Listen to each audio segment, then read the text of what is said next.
નમસ્કાર મિત્રો, માર્કેટમાં એપ તો ઘણી બધી આવી છે, પણ આજે હું તમને એક નવી એપ વિશે જણાવીશ, જેમનું નામ છે રમી સર્કલ. અને આ ગેમ રમીને ઘણા લોકો ખૂબ સારા પૈસા જીત્યા છે. તો તમે પણ રમો અને ખૂબ સારા પૈસા જીતો. તો આજે જ ડાઉનલોડ કરો રમી સર્કલ એપ. અને તમે અહીંયા જોઈ શકો છો કે આના ગ્રાફિક્સ ખૂબ જ સુંદર છે અને આ એપ રમવી ખૂબ જ સરળ છે. તો તમે પણ રમો અને ખૂબ સારા પૈસા જીતો. અને હા, આમાં જીતેલી રકમ તમે તરત જ તમારા બેંક અકાઉન્ટમાં ટ્રાન્સફર પણ કરી શકો છો. અને આના ટ્રાન્ઝેક્શન ખૂબ જ સેફ અને સિક્યોર છે. તો રાહ કોની જુઓ છો? આજે જ ડાઉનલોડ કરો રમી સર્કલ એપ. અને આની લિંક નીચે ડિસ્ક્રિપ્શનમાં આપી છે. તો હવે બહુ વાટ ના જોવરાવો, આજે જ ડાઉનલોડ કરો રમી સર્કલ એપ.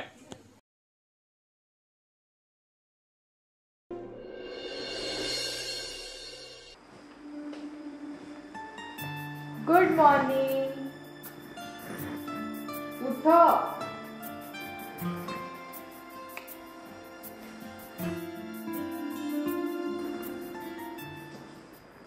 સુવા દે ને. સારું, તો તમારે ચા છે ને હું પી જાઉં છું. શું?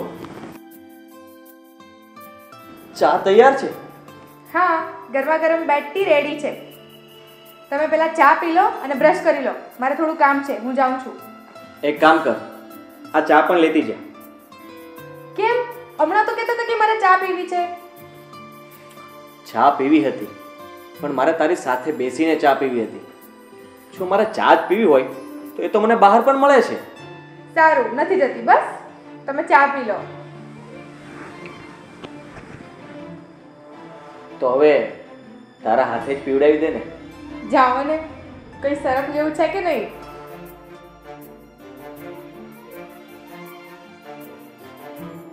લે, એમાં વળી શેની શરમ? આપણે લગ્ન પહેલા આમ હજારો લોકોની વચમાં આપણે ભેગા થતા અને ત્યારે તો તું મારો હાથ પણ પકડી લેતી, ત્યારે તને કઈ વાંધો નહોતો. અને આજે? અને હા, હવે તો આપણી પાસે આમ પાક્કું લાયસન્સ પણ છે. વાતોમાં તો હું તમને ક્યારેય નહીં પહોંચું. હવે તમે ઝટ ચા પી લો. મારે મમ્મી પપ્પાને પણ ચા આપવા જવાનું છે. અને હા, તમને ઓફિસ બી તો જવાનું છે.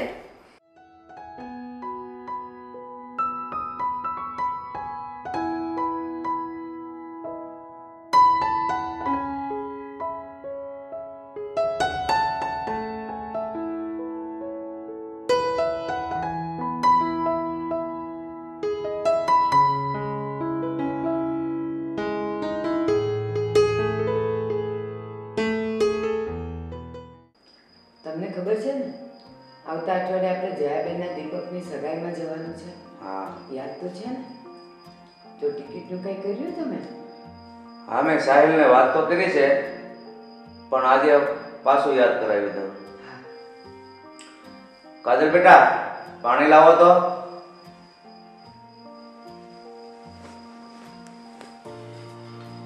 લો પાણી. મમ્મી, પાણી. મારે નથી જોતું. તને કેટલી વખત ના પાડીશ, મારા માટે પાણી, ચા, દૂધ, કોફી કાંઈ જ નહીં લાવવાનું. ક્યાં છે કૃતિઓ? એ કિચનમાં કામ કરે છે. સવારમાં આવીને તું મારો આખો દિવસ બગાડે છે. જા મોકલે લે. અરે મને તો એ જ નથી સમજ પડતી કે કાજલ હોવાથી તમને વાંધો શું છે? એ મને જરાય ગમતી નથી. હવારમાં એનું મોઢું જોઉં છું, મારો આખો દી બગડી જાય છે. કાજલ હોવ શું આટલી બધી ખરાબ દેખાય છે? અરે તું એ બિચારીને ખોટી રીતે હેરાન કરે છે. એ આવીને તેદુની મને નથી ગમતી. આ તો વરુણે જીત કરીને એટલે ઠીક છે. બાકી છે ને, વહુ તો કૃતિ જેવી હોવી જોઈએ. જો સાહિલ પાસે બેસો તો કેવી લાગે છે, મજાની હિરોઈન જેવી, રૂપાળી. જો આવી ગઈ મારી હિરોઈન જેવી વહુ. આવ બેટા. શું મમ્મી, તમે પણ? હા, કાજલ પાણી આપવા આવી હતી તો પણ તમે મને ધક્કો તો ખવડાવ્યો કે નહીં? અને કાજલનાથી પાણી ના પીવું હોય ને તો જાતે જઈને પી આવવાનું. આવી રીતે શું કામ મને હેરાન કરો છો? જોયું? આ તારી હિરોઈન જેવી વહુ. આ કાજલ હોવાને તું આટલું બધું બોલી, છતાંય તારી સામે કાંઈ નથી બોલી. અને આ કૃતિ તો કઈ બોલ્યા વિના જ તને બધું સંભળાવી દે. એ તો રૂપ હોય ને એટલે થોડો ઘમંડે હોય તો વટ પડે વટ.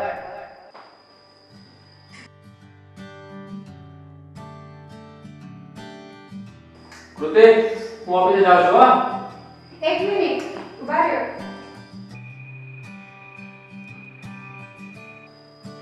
હા બોલ ને, શું કામ છે? સાહેબ મને પણ તમારી સાથે લેતા જજો.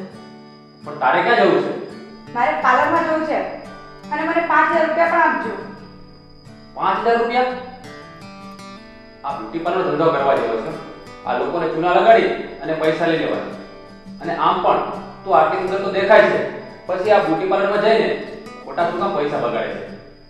એ બધું છે ને તમને સમજ ના પડે કે જ્યારે અમે કિટી પાર્ટીમાં જઈએ ને ત્યારે આમ વટ પડવો જોઈએ અને ત્યાં થોડો દેખાડો પણ કરવો પડે ક્યારેક. જો બધા પોતાના પાર્લરના ખર્ચા ગણાવે તો ત્યાં મારે શું કહેવું કે મારો ઘરવાળો મને ના પાડે છે. લો, એમાં પણ વચ્ચે આવી ગયો. સારું ચાલ, હું તને પાર્લર ઉતારી દઉં અને આ લે મારું કાર્ડ લઈ લીધું. જેટલાનો ચૂનો લગાડવો હોય ને એટલાનો લગાડી દે.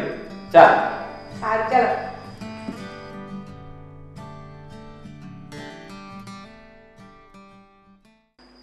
તો કેવી રીતે રહી આજની કિટી પાર્ટી? Mind blowing. તારે પણ આવવું જોઈએ જોડે, બહુ જ મજા આવે. ના, મને પાર્ટીમાં આવવાનો શોખ નથી. અને એમ પણ હું ઓફિસ જાઉં છું એ પણ મમ્મીને નથી ગમતું. અને જો હું તારી સાથે આવું તો એ મને ક્યાંની ક્યાંય મૂકી આવે. ઓકે, હેઝ યોર વિશ. બાકી આવે તો મજા, અને જો તું સાથે આવે ને તો મને પણ કંપની મળી રહી. મને તો એ નથી સમજાતું કે મમ્મીને મારાથી શું પ્રોબ્લેમ છે. શું માણસની ઓળખ એના રંગથી થાય છે? શું સ્વભાવ અને સંસ્કાર કોઈ માયને નથી રાખતા? કાજલ, તું આવી રીતે સેન્ટી નહીં થા. અને અત્યારે છે ને સારા થવાનો જમાનો જ નથી. તું પણ મારી જેમ જવાબ આપતા શીખી જઈશ ને પછી જો તને કોઈ કંઈ નહીં કહે. બેટા કૃતિ અહીંયા આવો તો. હા બોલો. બેટા આ સવારથી હાથ બહુ દુખે છે, મને જરા બાર લગાવી દો ને. મારે બહાર જવાનું લેટ થાય છે. બેટા 5 મિનિટમાં શું લેટ થાય? મમ્મી તમે છે ને સાવ મારા છોકરા જેવું કરો છો. અને આ પપ્પા નવરા સૂતા જ છે ને તો એમને કેવું લગાવી આપશે. Hello baby. હા બસ આવું જ છું. અને તને કેટલી વાર કીધું છે કે મને ફોન નહીં કરવાનો? સારું ચાલ મૂક ફોન, આવું છું. મારે લેટ થાય છે એટલે હું જાઉં છું.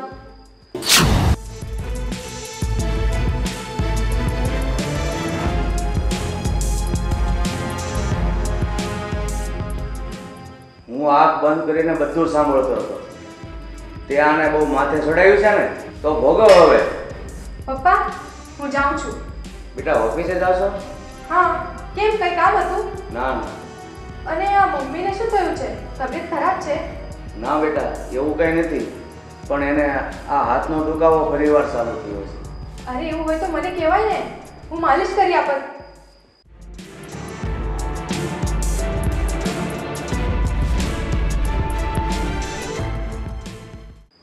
લાવો મમ્મી, માલિશ કરી આપો.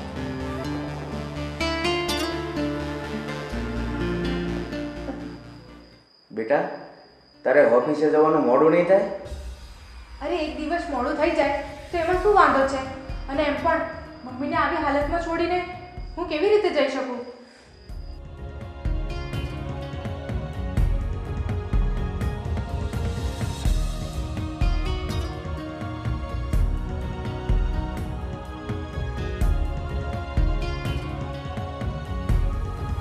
સારું મમ્મી, હવે હું જાઉં છું.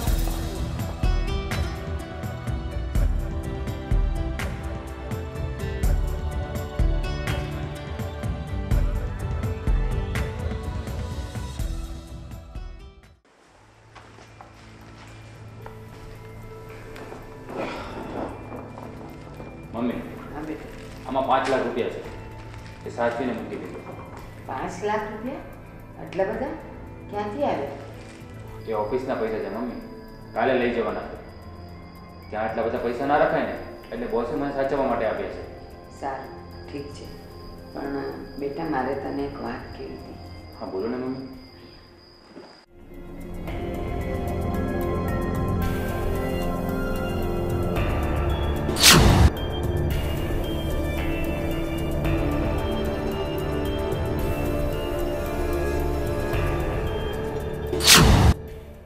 મમ્મી તમે પણ હદ કરો છો. એને મોડું થતું હોય એટલે ના પાડી હોય, એમાં આટલી બધી વાતનું વધે શું કરો છો તમે? અને મમ્મી, તમને મારાથી પ્રોબ્લેમ હોય તો મને કહો ને. આમ સાહિલ શું કામ ફરિયાદ કરો છો? હું ફરિયાદ નથી કરતી, બસ આ તો વાત કરતી હતી. મમ્મી આને ફરિયાદ જ કહેવાય.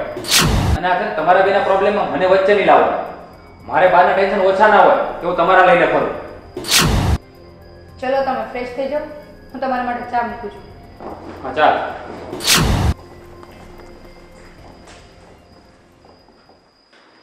પણ આમ પૈસા જાય ક્યાં?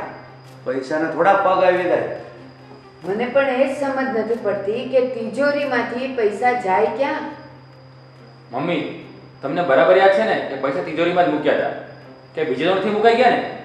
અરે ના, મને બરાબર યાદ છે કે મેં તિજોરીમાં પૈસા મૂક્યા હતા અને પછી તિજોરી લોક પણ કરેલી.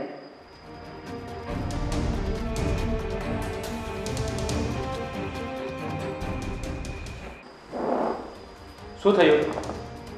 આખું ઘર શોધી માર્યું પણ પૈસા ક્યાંય નથી. અને આ કાજલ પણ સવારથી ઓફિસ જતી રહી છે.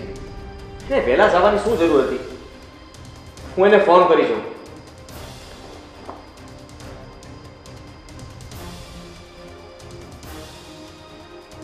હેલો કાજલ,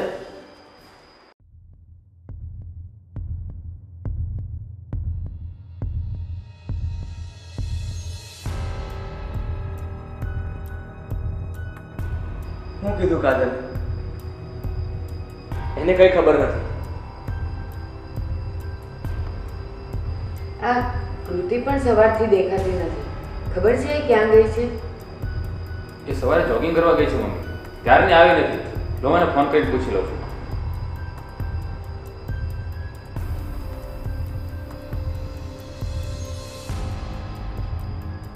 હલો, ક્યાં છે તું? શું?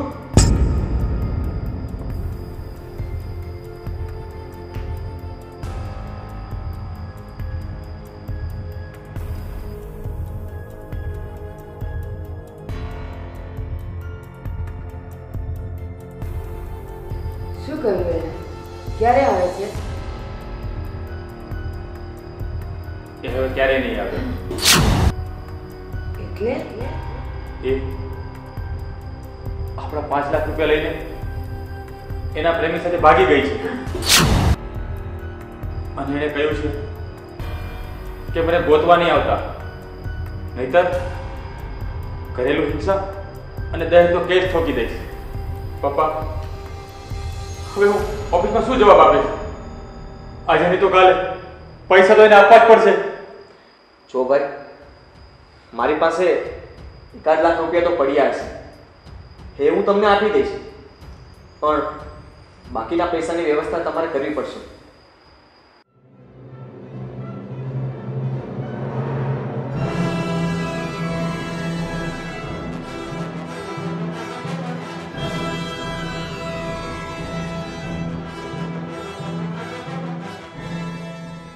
મમ્મી, આ લો. આ શું છે? આમાં 5 લાખ રૂપિયા છે. સાહિલભાઈની ઓફિસમાં જમા કરાવી દેજો. પણ કાજલ, તું આટલા બધા રૂપિયા લાવી ક્યાંથી? આ મારી અત્યાર સુધીની બચત છે. હું જ્યારથી નોકરી પર લાગી ત્યારથી મારો બધો જ પગાર મારા ખાતામાં જમા જ થતો હતો. અને મારા પપ્પાએ એમાંથી 1 રૂપિયો પણ નથી લીધો. અને એમણે કહ્યું હતું કે આ બચત કોઈ મુશ્કેલ સમયમાં કામ આવશે. અને લો, આજે એ ટાઈમ આવી ગયો. બેટા, આ તો તારા પોતાના રૂપિયા છે. મમ્મી, શું આ પરિવાર મારો પોતાનો નથી? જોયું? હું તને કહેતો હતો ને કે માણસની ઓળખાણ સંસ્કાર અને સ્વભાવથી હોય છે. પણ તારે તો બસ દેખાવ સિવાય કાંઈ દેખાતું જ નથી. તમારી વાત સાચી છે. હું હંમેશા કાજલના શ્યામ રંગને લઈને એને હળદૂત કરતી હતી, એનું અપમાન કરતી હતી. આજે મને ખબર પડી કે રૂપ નહીં માણસના સંસ્કાર જ ઉત્તમ હોય છે. હું કેટલી ખોટી હતી. માણસના શરીરનો રંગ ભલે ગમે તેવો હોય, પણ એનું મન સ્વચ્છ અને નિર્મળ હોવું જોઈએ. માનવતાના રંગથી વધુ સફેદ રંગ કોઈ નથી હોતો. કાજલ, મને મારા ગેરવર્તનથી શરમ આવે છે. મને માફ કરજે બેટા. ના ના મમ્મી, તમારે માફી માંગવાની કોઈ જરૂર નથી. અરે તમને તો ખબર જ છે, હું નાની હતી ત્યારે જ મારી મમ્મી મને છોડીને જતી રહી, એટલે હું તમને મારી મમ્મી ગણું છું. અને મમ્મીને કહેલી વાત દીકરીને ખોટી થોડી લાગે. તો બેટા, આજે તું તારી આ મમ્મીને ગળે નહીં મળે.